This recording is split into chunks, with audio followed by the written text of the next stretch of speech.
are unfortunate they cannot visit the Himalaya during their lifetime. So one must visit the Himalaya because of its geological interest. Because this is a gift for us. Why? Because it is a you can add many superlatives to Himalaya. Most dynamic, the youngest orogenic belt, highest mountains, and some of the best outcrops are available, which you can see. Whatever your interest is there. If you are interested in Precambrian rocks, they are there. If you are interested in Phanerozoic, the Paleozoic, Mesozoic, all these kind of rocks, everything is there. If you are interested in sediments, marine sediments, pluvial sediments, glacial sediments, everything is there. If you are interested in magmatic bodies, it is there. If you want to see the ophiolite, the ophiolitic melange or ophiolites, it is there. If you want to work on quaternary climate, very significant information is there. If you want to see glaciers, virgin rivers, lakes, paleo lakes, everything is there. So it is a treasure for us. And we need not to spend much money. Simply by spending few thousand, you can visit, you can look at it. So what is it that makes Himalaya very important for us as geologists? We should know better than others, non-geologists. So we will look at the evolution of the Himalaya. Himalaya, in a larger or broader sense, also it is called Himalayan Tibetan orogenic system. Sometimes it is called Himalayan Karakoram Tibetan mountains. Or in a much broader sense, it is called Alpine Himalayan belt, starting from the Alps,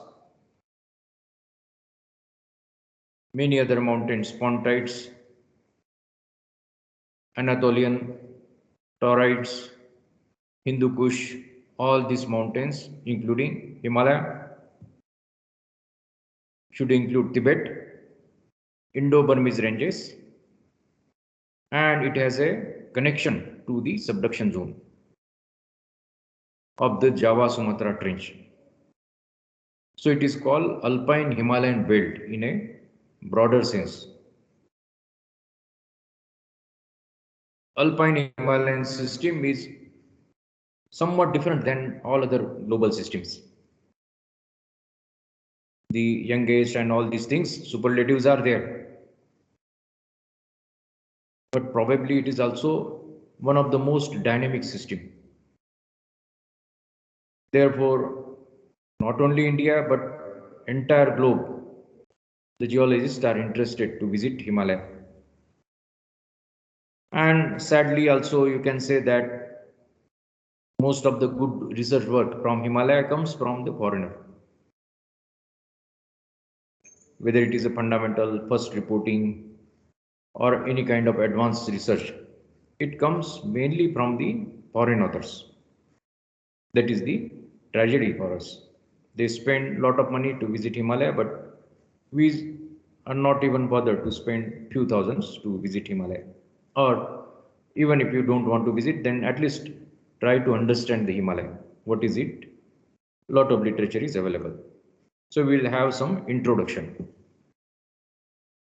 So Himalayas are the part of the Alpine Himalayan system. There are several systems in world globe. The Andean system, Rocky system, and all these are there. Amongst this, Alpine Himalayan system is very unique, very significant, and very important to study because a lot of new concepts in tectonics have come from this system. One example, some of my lectures I said inverse the extrusion tectonics. This terminology comes from the Himalayan system. So this Alpine Himalayan belt extends from Gibraltar in the west through India, China, Southeast Asia, and it joins with Circum-Pacific Orogenic Belt in the east, somewhere in the New Zealand, somewhere near the New Zealand.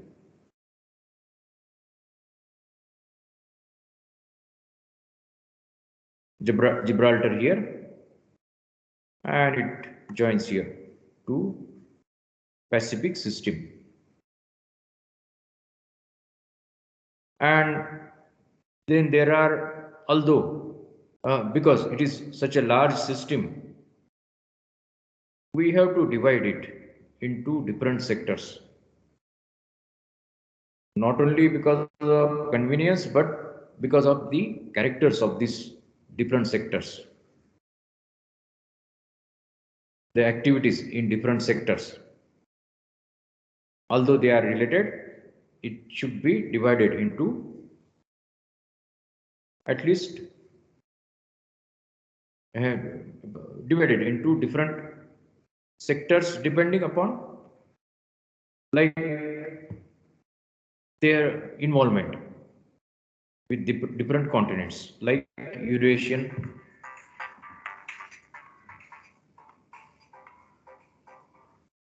Hello hello hello हाँ good morning हाँ मेरा lecture चल रहा है 12:30 हाँ 12:30 I will call you ओ हाँ okay okay ये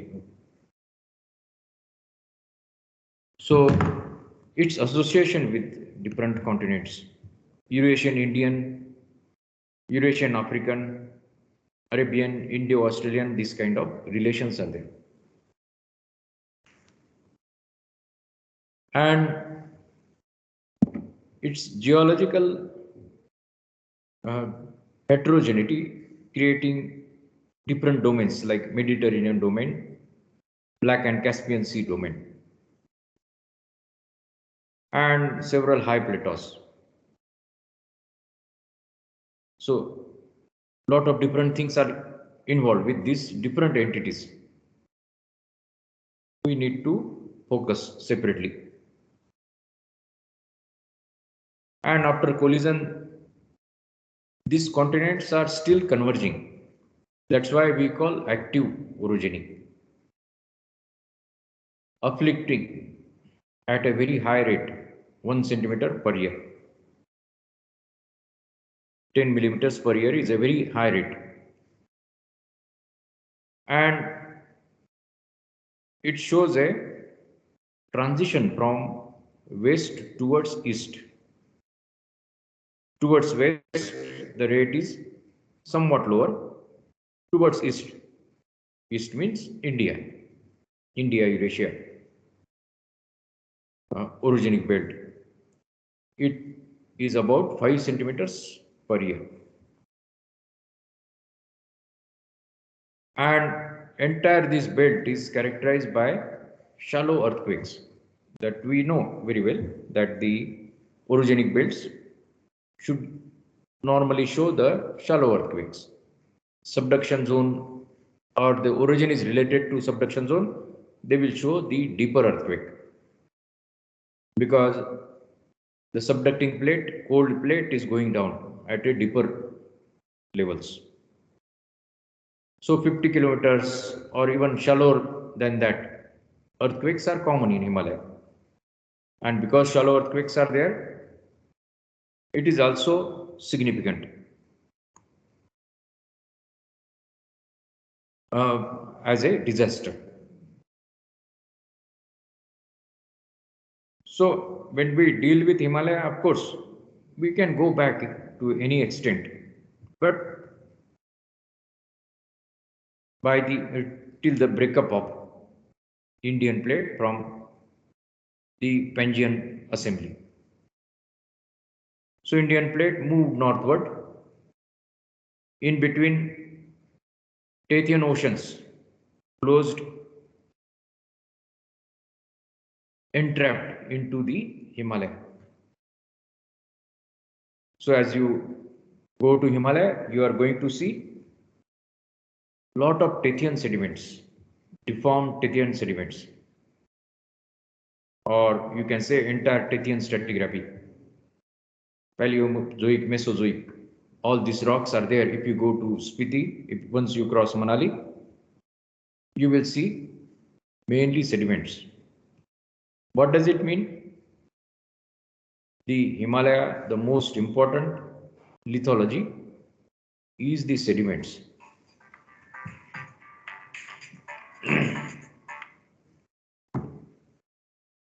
The important stratigraphy is the sediments. Paleotethys, Neotethys, that kind of classification you can do, but most important lithology in the Himalaya are the sediments. In this, the most important are Tethyan sediments, marine sediments. They are most important in the to understand the Himalaya, how they deformed, what is their stratigraphy, how they interacted with some magmatic activity, how they are being metamorphosed at some places. Apart from that, below these Tethyan sediments, India was also having, let me see again, the northern part of India was most of the time was having marine conditions. So you get Proterozoic in the Precambrian Proterozoic sediments. Those are also sediments only. They are somewhat metamorphosed. Sandstone has become quartzite. So in the entire Himalaya, the most significant, see everything is significant, but most significant I believe are the sedimentation, the sedimentary records, their association, stratigraphy and deformation, creating folds, nappes, clippes, all these things are there. Then Himalaya is also important because it gives the final or youngest dynamics orogenic deformation over the entire region of Eurasia, Southeast Asia, entire region in the Eurasian plate, you can say, or the Eastern Eurasian plate attached to the Pacific plate. The Eurasian plate experienced two major orogenies if you are considering the youngest orogeny. One is Cimmerian orogeny, which is older than Himalaya, which is prior to Himalaya. This Cimmerian orogeny probably stabilized for some time and then later on overprinted the same orogeny, same region is overprinted by the Himalaya. That is the significance, regional or global significance of the Himalaya. And the most important element in this deformation is the Indian plate. The rigid Indian plate. Indian plate did not deform much, even creating such a large deformation or a very large plate like Eurasian. Indian plate remained intact. Maybe because of morphology, but maybe because of its rheology, the strength of the rock. The Indian plate comprises the basement rocks. These are not soft rocks. Indian plate comprises the basement, which is mainly the Archean basement, the TTG, above which if sediments are there, those are also very strong. Vindhyans, Kadapa, Kaladgi, all these sediments, they are metamorphosed, very strong. And the shape of the Indian plate, probably some geometric shape of the Indian plate, that is also reason for such strength. Then one aspect about the Indian plate is the geometry, which we talked about it last lecture. The northern part of the Indian plate, which is uncertain because already it is deformed, it is subducted, it is below Himalaya. We don't know exactly what is the shape of the northern part of the Indian plate, but definitely it was not a plain kind of parallel kind of shape. It was having at least these two protruding parts, those are called promontories of the Indian plate. These protruding parts were the first to collide. First means this part was first, this part was latter, because Indian plate rotated anti-clockwise during the collision, or before collision rotation might have started, but during collision this part was first to collide with the Eurasian plate, and this part was latter to collide with the Eurasian, now we can say Asian plate. When this part collided, it developed a highly deformed zone, and that zone is called syntaxis, a typical shape of the deformation. That is called syntaxis, first proposed by D.N. Wadia. So this is called Kashmir syntaxis, or sometimes Hazara syntaxis, and this is called Assam syntaxis, or sometimes Namche Barwa syntaxis. These are two major stages or steps in the collision of the Himalaya. This syntaxis developed a different kind of deformation system, earliest fault thrust, and one peculiar thrust is called the main mantle thrust, MMT. See, by name itself, it indicates that it is a very deep thrust. Deeper rocks from the Indian plate, they were deformed and came to surface. Of course, eroded, but they came to shallower heights. So that is called main mantle thrust. Similar deformation are here in the Assam syntaxis. Similar means broadly similar. If you are going to see it in detail, then there are several details as to be considered. Then the northward drift of the Indian plate also created a very complex zone that we have seen last lecture. A fracture zone was created where the thrust system was broken, and a thrust system in front of Indian plate also migrated northward, producing a different deformation regime here than here. Here it is dominated by Makrana accretionary complex, and then in between Arabian plate and the Eurasian or Asian or Iranian plate is a ocean,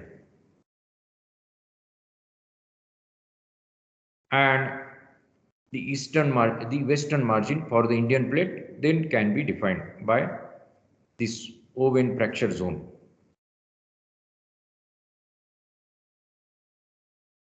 That continues or intrudes into the Himalaya.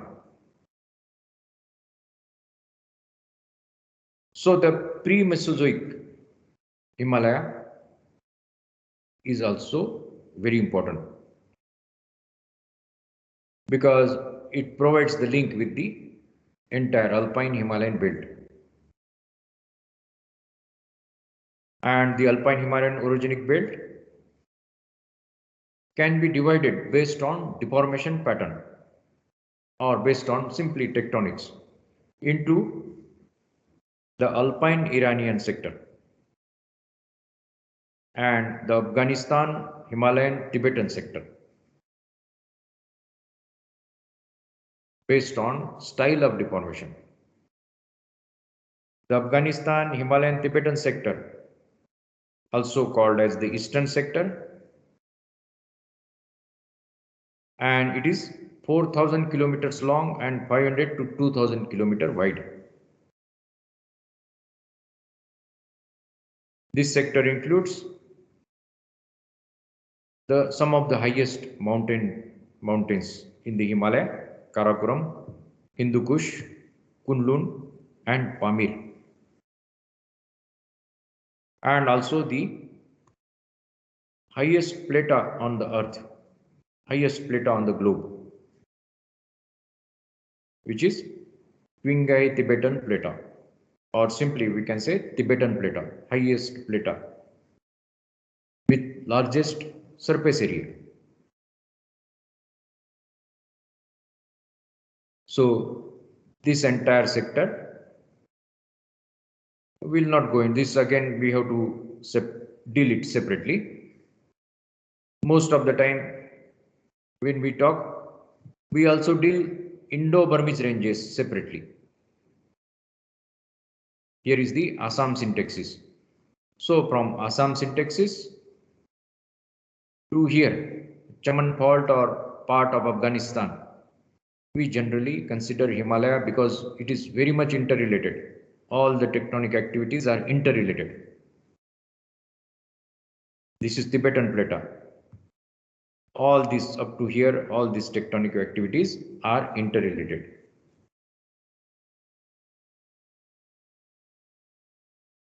This is, I always show because this is a oldest map of Himalaya developed by a single person who devoted entire life in the Himalaya. Is Ganser, Augusto Ganser, a Norwegian geologist, single-handedly, day and night mapping all these continents with lot of difficulties. He created this map. And this map is still valid. We generally refer Ganser 1967. This is the map.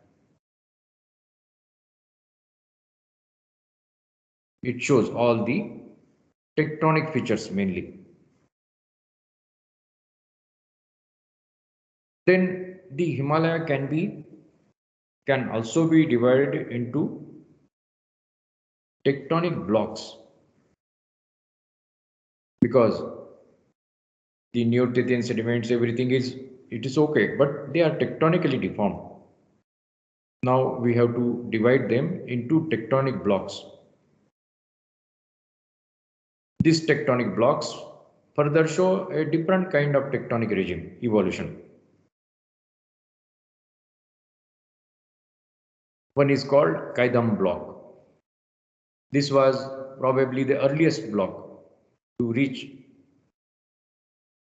separately from the Indian plate.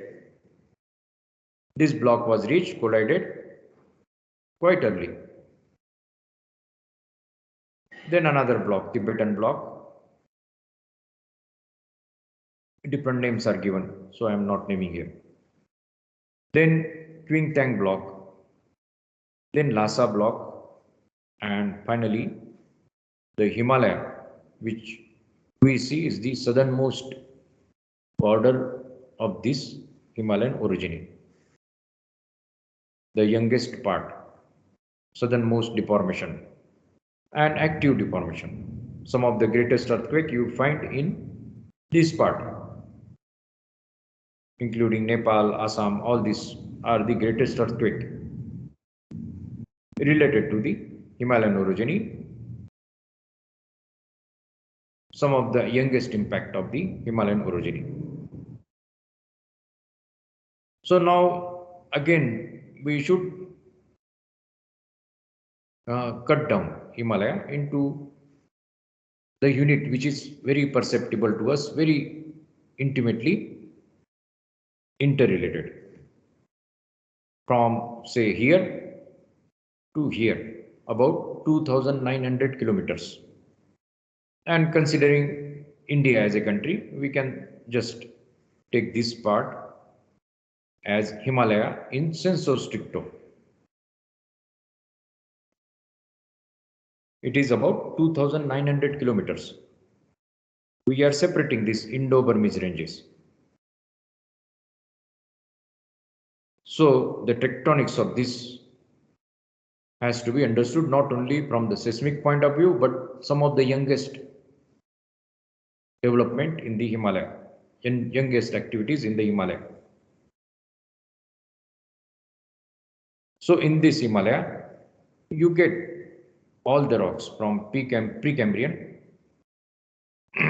and Paleozoic, and some of the records of India as part of Gondwana, and some of the records its separation from the Cimmerian superterranes.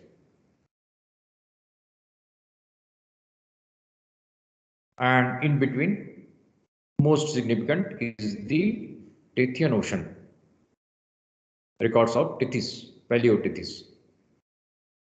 Later on, we are going to say Paleotethys, Neotethys, or Paleo, Meso, and Neotethys, and also Paratethys. What are those? We'll see later on. So during this time, the northern part of India was also affected by a late phase of magmatic activity that is called Pan-African orogeny, a Pan-African event, a thermal event. In last lecture, I said Pan-African thermal event imprinted in the southern granulatic terrain, producing a high-grade thermal metamorphism and changes related to that. So this Pan-African thermal event, if it is experienced in the southern, in the peninsular India, how it is expressed in the Himalaya? It is expressed in the Himalayan, marked by unconformity between Ordovician conglomerates and the underlying Cambrian, Cambro-Ordovician unconformity. If you go to Himalaya and then if you want to study the stratigraphy, there is one major unconformity that is called Cambro-Ordovician unconformity. Within the Tethyan stratigraphy. And also, this is evident by granitic intrusions dated around 500 million years. It means that the Himalaya also experienced. So now let us, should we call it Himalaya or earlier to that we don't know, but this region has records of granitic activity and a major unconformity, that is Cambro-Ordovician unconformity in Himalayan stratigraphy, along with 500 million years granite. If you go from say Chandigarh to Manali, you will see granitic exposures. Number of 500 million years granites are there linearly distributed along the some faults. So this was the picture during the Gondwana assembly, East Gondwana, West Gondwana, Laurasia, when the Pan-African orogeny imprinted. So definitely this part, but it also indicates this part. These are Iran, Lhasa, Burma, all these blocks are there. In between, this is the Tethys Ocean. We can say this is Paleotethys. And what are these? These are Cimmerian blocks.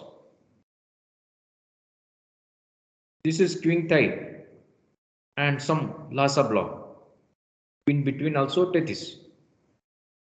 Paleotethys we can say. When these blocks are going to move away, because there is a mid-oceanic ridge being created here. Mid-oceanic ridge being created means you are creating an ocean called Neotethys. So this was the situation during the Gondwana. So then in early Carboniferous, an early stage of rifting was observed between Indian continent and the Cimmerian supercontinent. And during early Permian,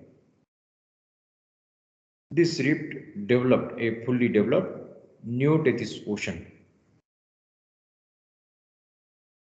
Ocean was developed, but mind it, Cimmerian plates, Cimmerian supercontinents or fragments, they are also moving northward. Indian plate is also moving northward. So the Neotethys is going to close. The fate of Neotethys is very short, but short in the sense of larger geological oceans or the oceans like Paleotethys. And from that time, the Cimmerian superterranes drifted away from the Gondwana towards north. And these Cimmerian terrains are Iran, Afghanistan, and some elements of Tibet.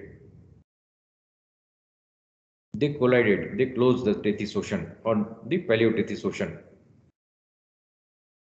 During Norian, 210 million years, a major rifting split Gondwana into two parts, East and West Gondwana. This gained a momentum to the Indian continent. Indian continent became part of East Gondwana along with Australia and Antarctica. This is breakup of Gondwana, East and West Gondwana. However, the separation of East and West Gondwana together with the formation of the oceanic crust occurred only in the Caluvian. The real separation occurred in Caluvian, 160 to 155 million years. And then after that, the Indian plate broke up from Australia and Antarctica. Indian plate separated from Australia. This separation, probably a mid-oceanic ridge was developed, but then that is closed. But a separation from Antarctica was very sure in the early Cretaceous, 130, with the opening up of the South Indian Ocean, or simply we can say Indian Ocean. And during Upper Cretaceous, the Indian plate began its rapid northward drift at an average speed of 16 to 18 centimeters per year. Now just I said that the modern rate of uplift of Himalaya is 5 centimeters per year. Mind these figures. I did not say the rate of convergence, I said rate of upliftment. But definitely the rate of upliftment should be related to the rate of drifting, northward drifting of the Indian plate. And rate of drifting should also be related to rate of subduction. Now, but during this time, Himalaya was not uplifted. In between, there was ocean. Indian plate was still moving. So this rate can be related to the rate of subduction. So this rate of subduction is very high. It gained a momentum 16 to 18 centimeters per year, or simply 160 to 180 millimeters per year. And that's how it covered a very large distance of 5,000 kilometers. So 5,000 kilometers is a linear distance, but in between, if you calculate the area and volume, there was great ocean. This ocean is Neotethys Ocean now, because by this time Cimmerian continents already attached, they already finished their Paleotethys.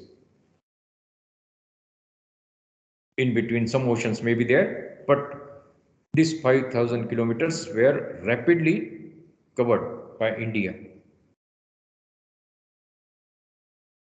And the Indian plate collided with Eurasia during this time, 48 to 55 million years.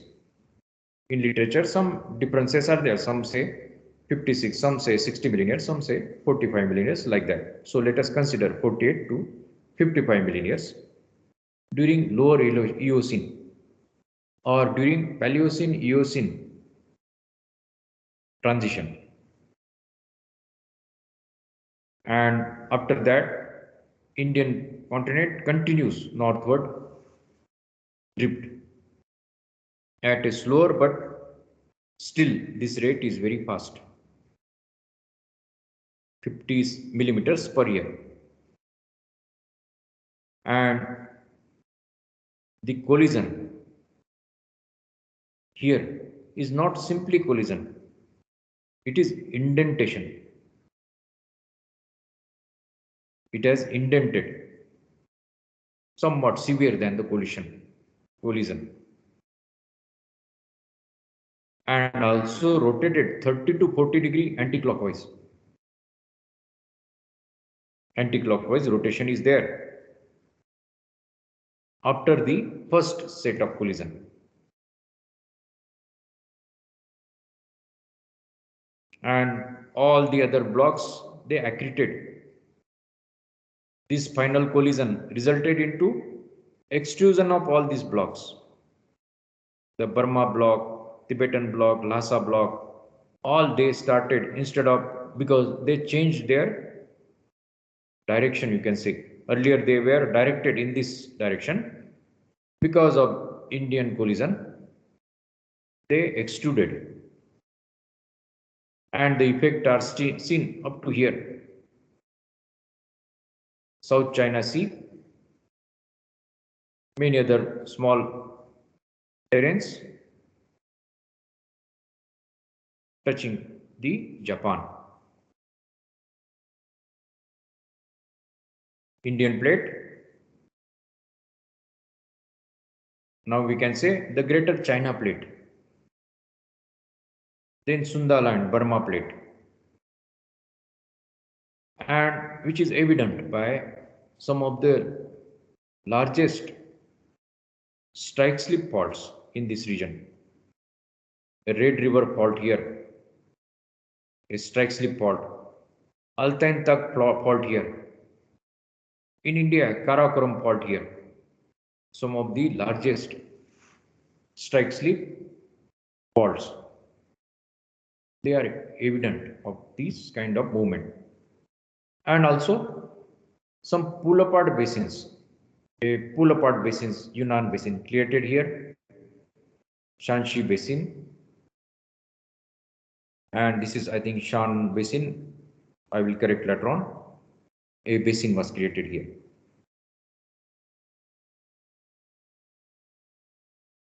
So several experiments are there that clearly defines the deformation.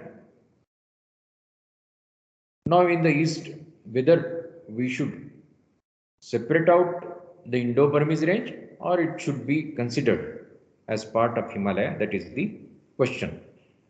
And you cannot answer because it depends upon your perspective. If you are in a broader scale, you have to consider this also part of Himalaya. If you are saying Indo-Alpine Himalayan belt, then definitely this is part of Himalaya. But one thing should be noted that there is some lateral heterogeneity, means lateral transition in the alpine Himalayan belt, where the alpine orogeny is somewhat older. It is becoming younger and younger as you are moving eastward, and it is youngest here because the subduction is active. That means there is a transition from younger towards this younger, like that, for this orogeny. So this is a complex situation here. The subduction is there, but this is a oblique subduction. Apart from obliquity, the subduction zone itself is curvilinear. That is also another complexity. Then the older rocks in the Himalaya. Where are they found? Older rocks related to the Indian plate. This is Vindhyan Basin, Arvali Basin, Delhi Basin. These are all Proterozoic basins. So also you get Purana rocks, the Proterozoic rocks here in the entire Himalaya. At places they are below the cover rocks, at places they are thrusted and exposed on the surface. If they are thrusted and exposed on the surface, we call lesser Himalaya. In the Indian part, we call lesser Himalaya. Nepal, they have some different names. Mahabharat range and other ranges there. Otherwise, all along Himalaya, you are getting a record of these older rocks. They were deposited, they were found. They are part of the Indian plate. But they deformed and thrusted, uplifted and exposed. So this boundary of the younger rock with the older rock is marked by main boundary thrust, MBT, a very prominent thrust. So if you start from Chandigarh to Manali or Simla, in Chandigarh you will find, below Chandigarh you will find Ganga Basin, younger sediments. Near Chandigarh you will find Sivaliks. And as you go northward, you will find older and older rocks, but you will be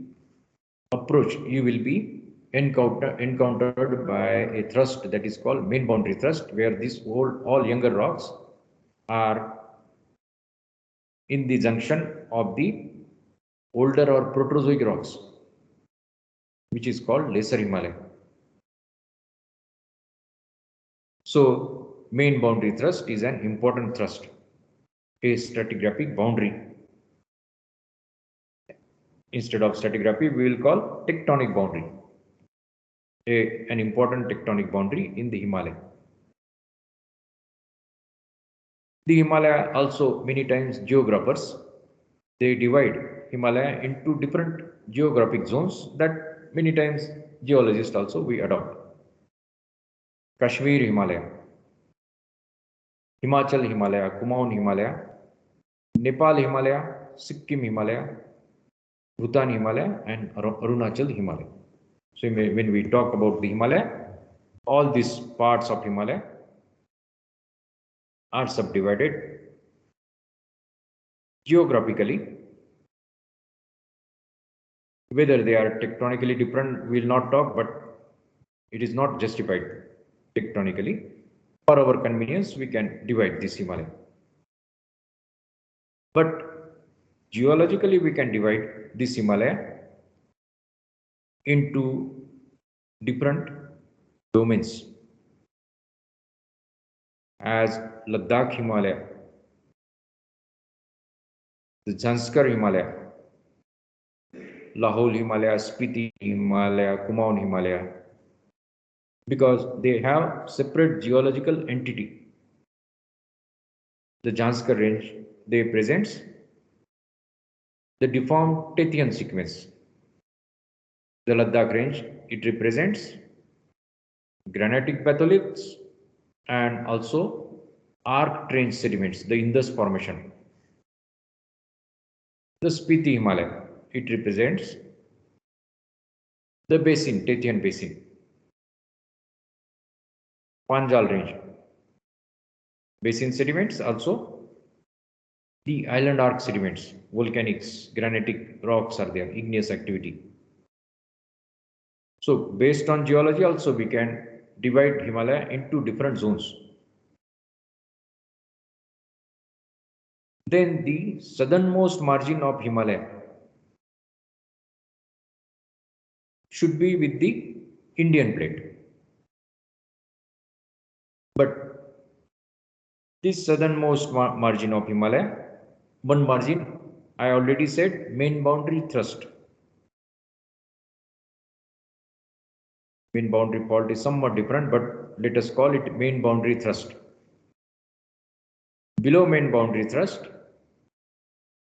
then the significant is the Indian plate as a basement.